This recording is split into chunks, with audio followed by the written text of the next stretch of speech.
Hello, hello, hello, coaches and leaders.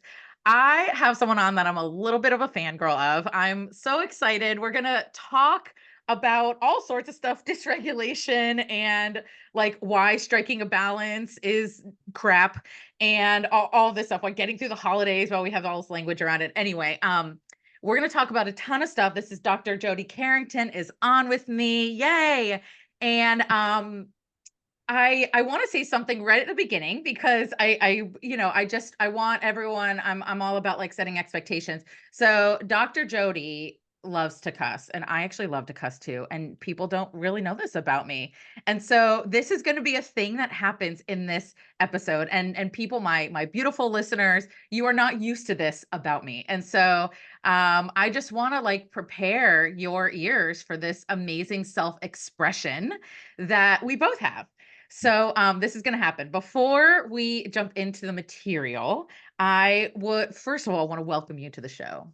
Oh my, stop right now, Becca. This is like the highlight of my whole week. So let's go. Excited. Okay, so would you just share with everyone? You've written a bunch of books. You speak a ton to different organizations. You work within education too. Can you just share with everyone briefly what have you done in the past, and how has it led you here, and what do you do now? Sure. I'm a child psychologist by training. I started out in police psychology, turned into child psychology. I don't even like kids.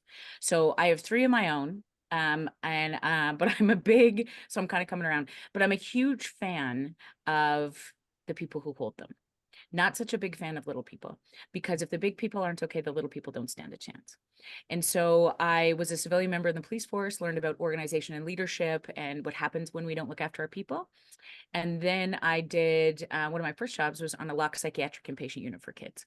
So the hitters, the kickers, the biters, those are my favorites. The ones that tell you to F off. Love those babies because we ask all the time, what is wrong with you? We never ask what happened to you. And when we change that question, you see context is the prerequisite for empathy. Empathy is the antidote to burnout.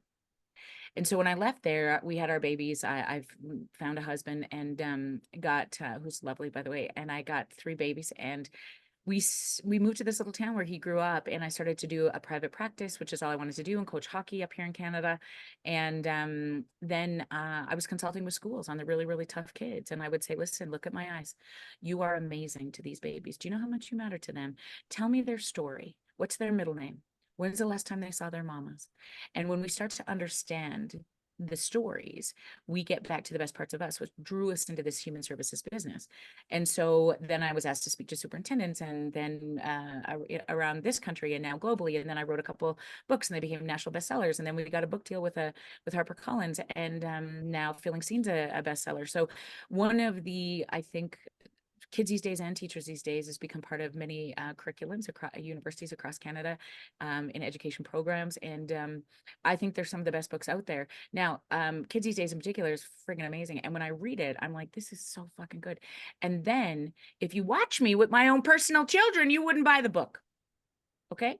Because the point is, we are so much better with other people's children when we're regulated.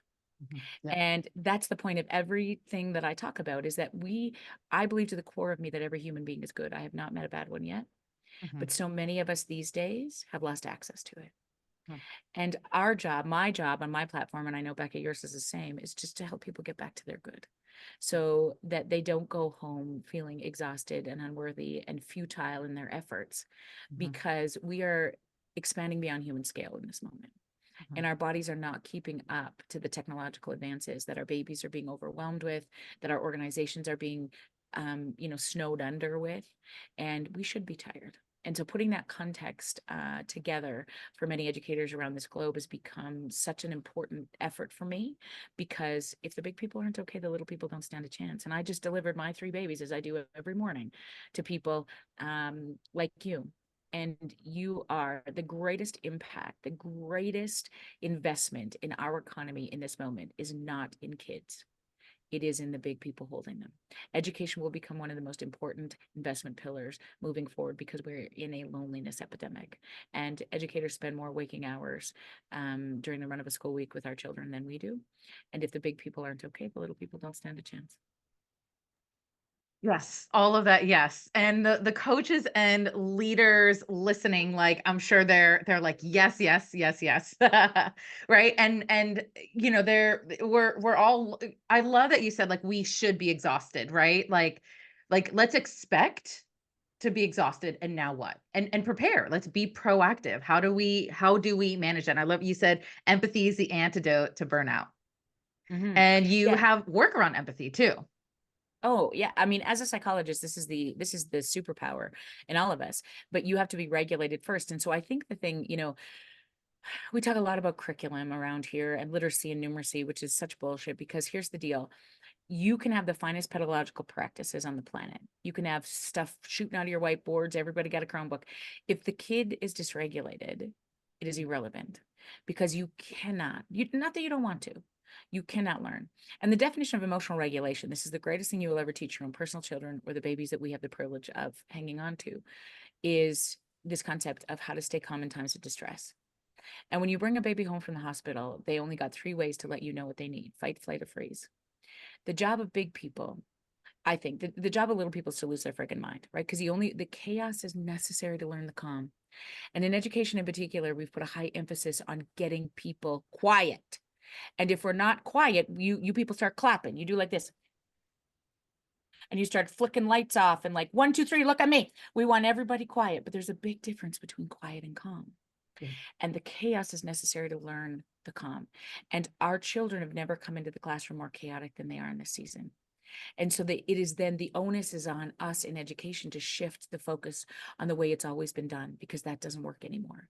A strict behavioral model of motivators and triggers, consequences and rewards is archaic, and it certainly isn't trauma integrated. Now, one of my favorite heroes on the planet, Grace Murray Hopper, said one of the greatest concerns, one of the worst phrases in the English language is this: it's always been done this way. Hmm. So it's very difficult, you see, to shift any institution, and this is happening in policing and healthcare and education, to switch the way we've always been done, because leadership can only lead the way that they've been led. We can only parent the way we've been parented. And so this conversation around what do we do to shift, the human need has never changed. Every kid needs exactly the same thing: to know they matter. And the ones who need it the most are the hardest to give it to. Mhm. When you are regulated, you have access to everything you've ever learned to be true. Many kids come to us dysregulated. That's it, full stop. That's all that's wrong. And regardless of age, race, religion, socioeconomic status, or gender identity, our capacity to regulate each other is in our bones. Okay, because we all start in exactly the same place. We hear the heartbeat of our mamas: bum bum, bum bum, bum bum. And that is the piece of emotional regulation that we often are very good at. The job of big people is simply to do what I think Ram Dass, who is one of my favorite dead guys on the planet, he said this. And if you take away nothing from this little episode, remember this. He said, "We are all just here walking each other home."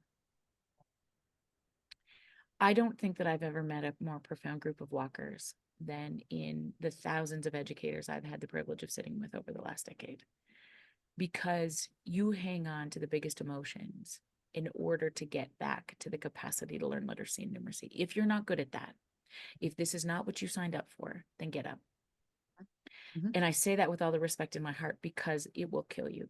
If you are going to be very, very focused on getting kids to learn and listen, and which is important. I mean, we need chaos. Yeah. I mean, we need calm. But if that's the focus, if you think that's why you're here these days, you will go home exhausted every single day, and you don't deserve that. Mm.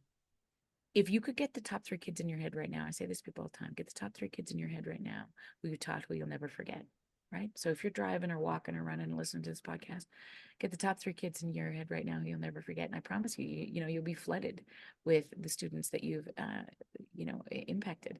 I promise you, the ones who remembered your birthday, or the ones that made you wanted to throw punch the air, or, the ones that made you question this career, maybe even the ones who died. I promise you, if you can get them in your head, they'll think about you 10 times as much. They or their families will think of you 10 times as much. If you only knew that this is holy work. Mhm. Mhm. Yeah. Yeah. Yeah. And I want to expand, right? Because you're talking about children, and all of that can be transferred to adults. right? The adult to adult Oh my God. interaction. Thinking about, it's so interesting. Thinking about like regulation, right? Like like helping children be regulated and acknowledging no good thinking or no helpful thinking. I wouldn't say not it's not good, but like no helpful thinking is happening when we're dysregulated and shifting to adults. If my coaches and leaders, when you're working with an educator that is dysregulated, whether or not you think they should be dysregulated, if they are, that is the number one thing you need to be addressing, because any kind of logic is not actually accessing the part of their brain that is lighting up when they're dysregulated, right? That's not logical. It's not the smart part of our brain. And here's the hard part in this world of education. We tend to move into leadership roles because we were good with kids. Mhm. Yep, exactly. And the hard part about leadership roles in education is you need to be good with big people, and you can't worry about the kids, because if the big people aren't okay, the little people don't stand a chance. That is a complete different shift in our way of operating. If you have 3 kids lined up at your office as a principal in the morning and 1 staff, as long as nobody's bleeding, you take the 1 staff every time. Here's your priorities in this order, okay? As we have never been this overwhelmed in this system of education or healthcare. You, your teams, and then the kids and families you serve, in that order, because you need an army to deal with the amount of dysregulation that is coming through those doors every morning. And it's harder. I mean, it's much more complex than this. I'm going to make this sort of sound, but it really is this simplistic. When you're acknowledged, you rise. And you are not good enough to undo multiple generations of abuse, neglect, and trauma. You are not good enough to undo systemic racism. Your job is to simply every single day give them the best you can with what you got and go home to the ones that matter most. Because what we need right now is acknowledgement like never before. Standing in the bus lane, meeting your staff in the staff room, nodding at the parents when they come in, waving like you've been drinking as you drive into the parking lot, right? Because people are going to be, what the shit's going on with Mr. S? Huh? You know what? You're now a mobile mental health unit because you just put their prefrontal cortex back on. They are wondering what is happening. And we talk a lot about kids and trauma. And I mean, I've written books about it. I speak about it all the time.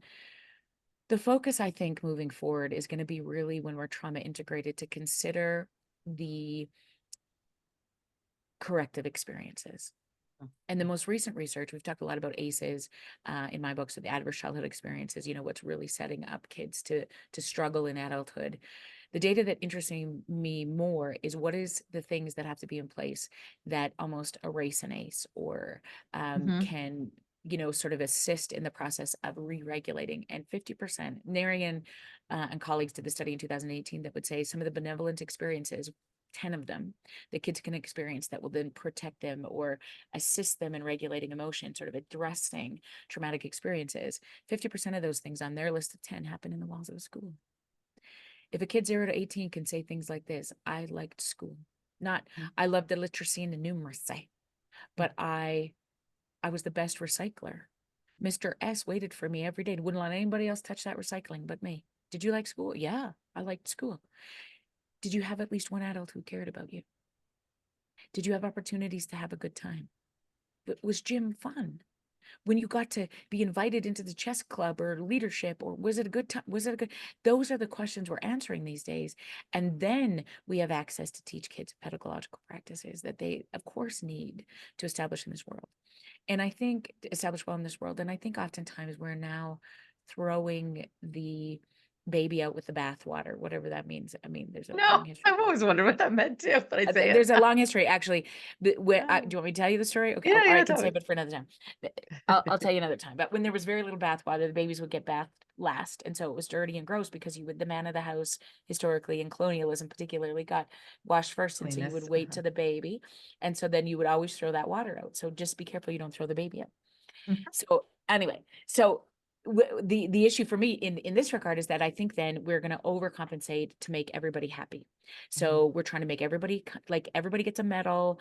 It's good. It's good. Everything's fine. Everything's fine. But here's the problem, right? The chaos is necessary to learn the calm. We need places where kids can get dysregulated, and we stay regulated in that process. That is some of the greatest teachings you will ever do. Because when kids are regulated, they can give you all the answers, all the strategies, right? When you can say to Jackson with an X, Look at my eyes. When you go out on the playground today, okay, what are you going to do if Michaela hits you? And with his layers on, when he's looking at you, he's doing fantastic. He's like, I'm going to take a deep breath. I'm going to use my words. I'm going to journal. And you're like, yes, baby doll, I'm so proud of you. And then 37 seconds later, that little life-sucking Caillou goes out onto the playground and throw punches Michaela. And we're like, what are you doing? What is wrong with you? Where's your strategies? He has, it's not that he doesn't have the ability to be great. He loses access to it. And that is true of our staff. Mhm. It's not that they don't have the ability. By definition of burnout, it means there was once a flame.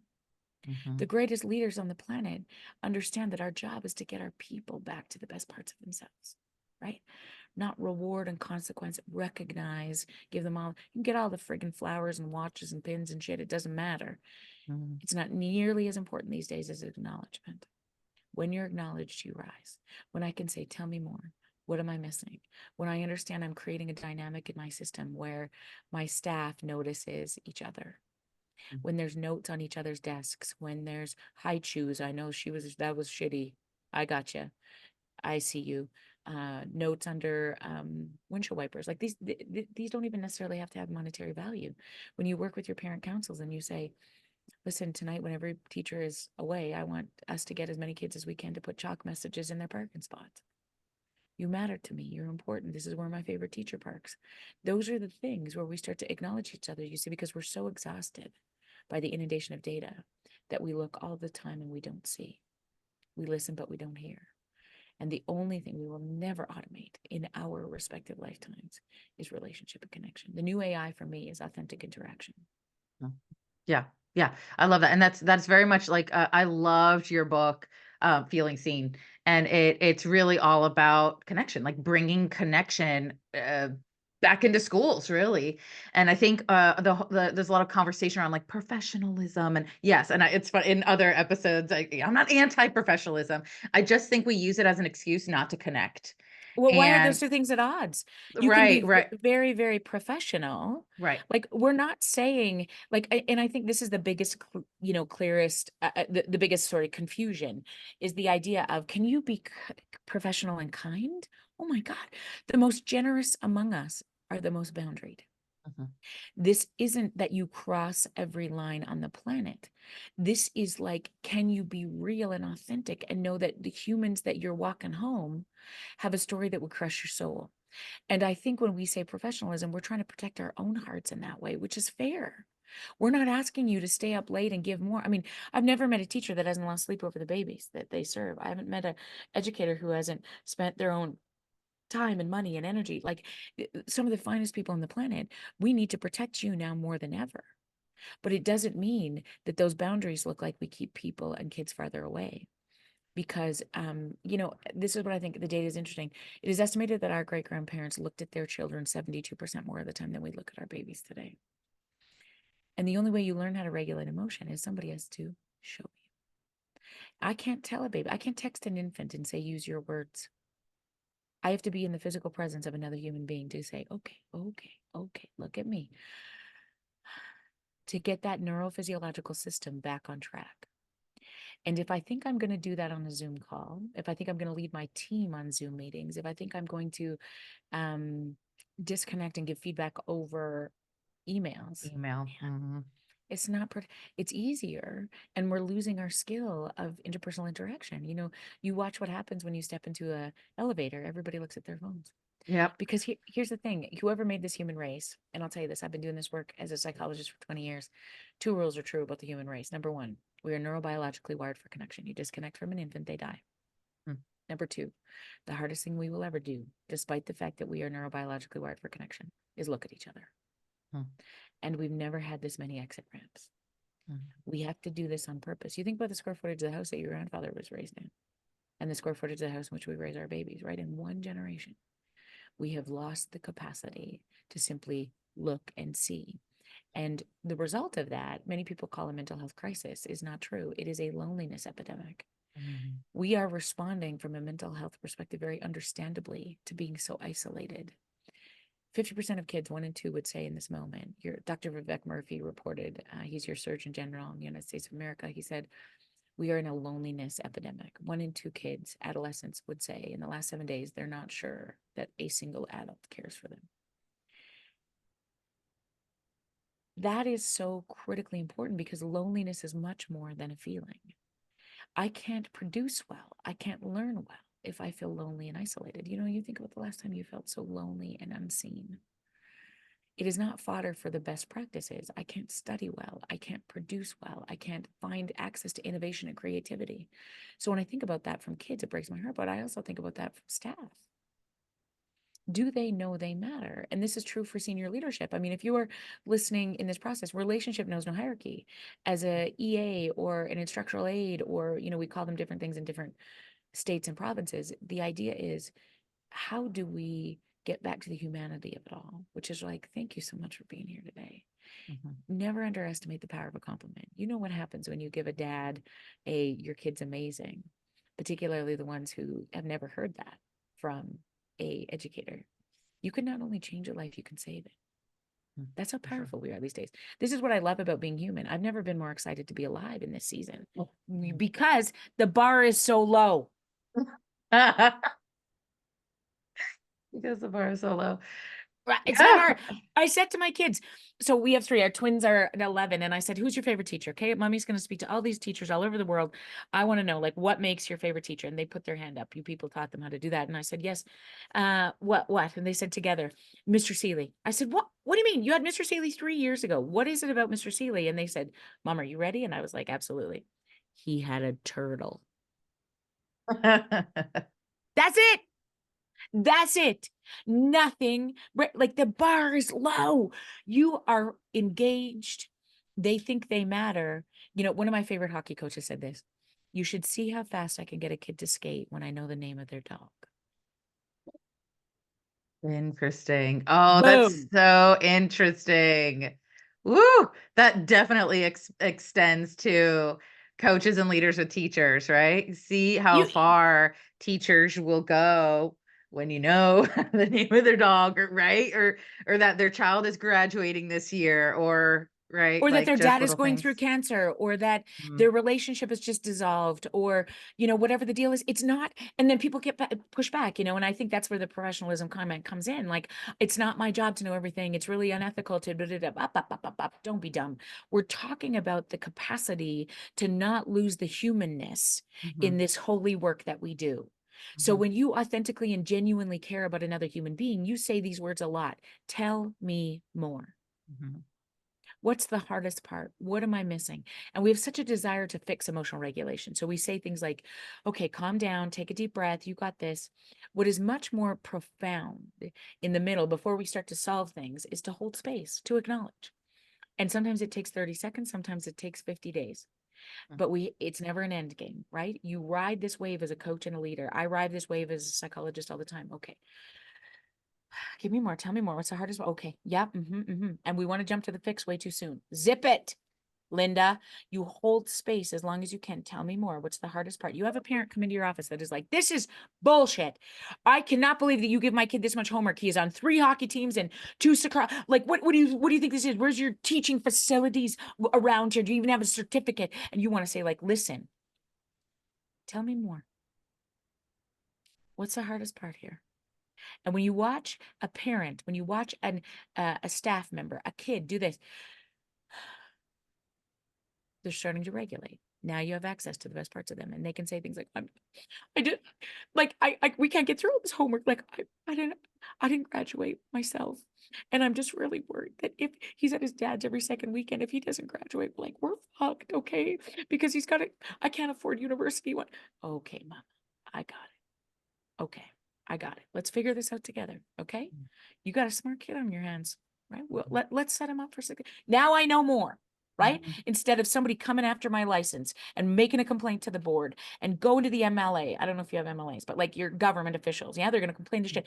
This is many parents, similar to their babies. If they don't have a lot of regulation strategies on board, their parents don't tend to, either the primary caregivers. Okay. Not because they're bad people, but you can't give away something you've never received. So many times all they know is fight or flight. So they're going to beat the shit out of you. And in your mind, you're like, but you don't even give them a banana in their lunch. You don't even care about this. They do not have the capacity, generally speaking, to slow down and tell us those words unless we walk them through it. Mhm. Okay. Yeah. It's holy work, I'm telling you. And Mhm. that is what leadership looks like these days, is your capacity to regulate emotion.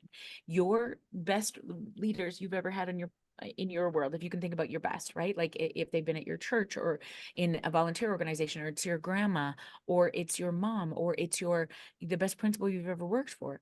I promise you, the number one skill they had was emotional regulation. In times of distress, they did not lose their friggin' mind. They figured it out. And when things are falling apart, I mean, divorce has increased in your country by 33% since the beginning of the pandemic. We have seen rates of anxiety, depression, suicidal ideation in babies higher than we can ever imagine in our very well-resourced countries. And we look at each other and go, what the shit's going on here? And I'll tell you, we are losing our capacity to stay calm. Okay, let's figure this out. Come on back to me one more time, right? Because when we're overwhelmed, when we get 87 emails of parent complaints a day, and then this teacher comes in looking for regulation, and this kid comes in looking for, we're like, oh, no. And then we barely cross the finish line in May. Man, I'm telling you, I don't know when this podcast is going to air, but I want you to take the next few weeks and really drop your shoulders. Every chance you get, drop your shoulders, wiggle your toes, let your gut out. That's a calm body. That's where you have access to the best parts of you. I do not want you crawling across the finish line in May. Yeah. I want you to use these next few weeks to refuel, give those babies everything you got, send them off for the summer. Because generally speaking, in education, I mean, you drink your way through June or sleep. I don't know, whatever you do. And then July, you start to panic and you're like, oh my, we need to fix the yard and take family pictures. And then you come back in to your babies, and in August, and your shoulders are up, and we start to cycle all over again. So on purpose, every single day, this idea of dropping your shoulders is going to matter more now for the remainder of our careers than it ever has for those who've preceded us. Yes, yes. And I also want to say this, right? Because we're talking about emotional dysregulation a lot, and what it can look like so many things in adults. And I think we're pretty well practiced in what it looks like in children, but like to really expand it, it could look like resistance to your coaching. It could look like avoidance. It could look honestly, emotional dysregulation could look like someone being very overly nice about things. That could be, and for us, the way the culture of niceness. I was talking to a guy who leads crucial conversations workshops, and he said the culture of niceness is one of the most detrimental things in schools. Period. End of story. And this idea of like, I'm just positive. Like, do not assume, especially toxic positivity, right? Like, and that's a way that we step over emotional dysregulation. Like, the moment I see someone else is dysregulated, and if I don't have the skills, or I feel uncomfortable about it, often I hear toxic positivity. It is what it is. This too shall pass. And that's kind of what it could look like for us to step over it. And so I just wanted to name what it could look like and what it could look like to step over it. Hmm. And I think I agree 100%. And I think sometimes, we over pathologize so much these days by trying to figure out who this person is, and are they narcissistic, and are they, toxic, or are they whatever. Every human being is much more simple than that. The idea is, when we're acknowledged, when we know we matter, we rise. Sometimes it's very hard to get to the good in people because they've survived a cultural genocide. And I use that term loosely. They've come from multiple generations of abuse, neglect, and trauma. They don't believe they can trust people. Mm, And that's a good sometimes one. that work becomes a little bit harder when they're, non-neurotypical, when they have, they're going through some of the hardest parts in their systems, right? And I think leaders in this era, for the rest of our careers, the best work we will do is being able to regulate ourselves before we step in every single day. And it's not that I want to put more on your plate, I want to take more off. Because when you recognize your job is to not just be, misery loves miserable company. Misery doesn't love company, it loves miserable company. Mm, And so it becomes very difficult to break a culture by just being really excited about things, right? mm, It's mhm. much more about collecting and then directing, collecting and then directing. Being very present, looking at the eyes in the morning, um, taking the temperature of people, really being present as much as you can. And that is where the vast majority of your work comes. You have a coffee and you wait for everybody to come in the morning. Well, it feels like I'm wasting time. I have 57 emails.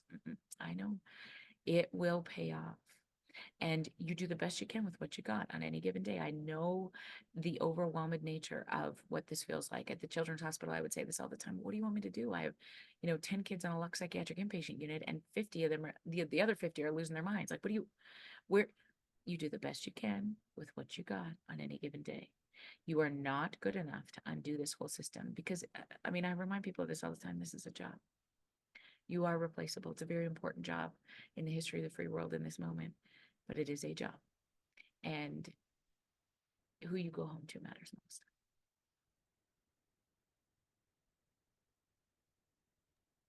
There we go. Okay. So good. I love that. Okay, this is so good. Okay.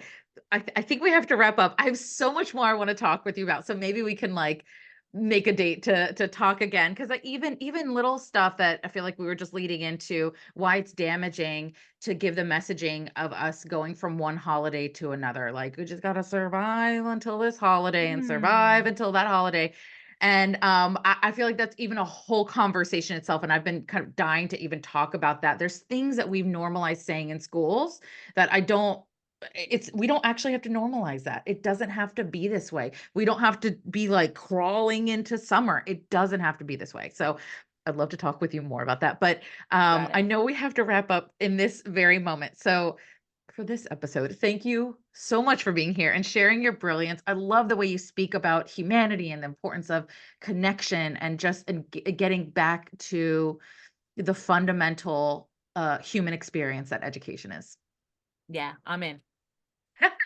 Awesome. So it's not a goodbye forever. It's a see you later. Yes, we got to do part two for sure. Yes.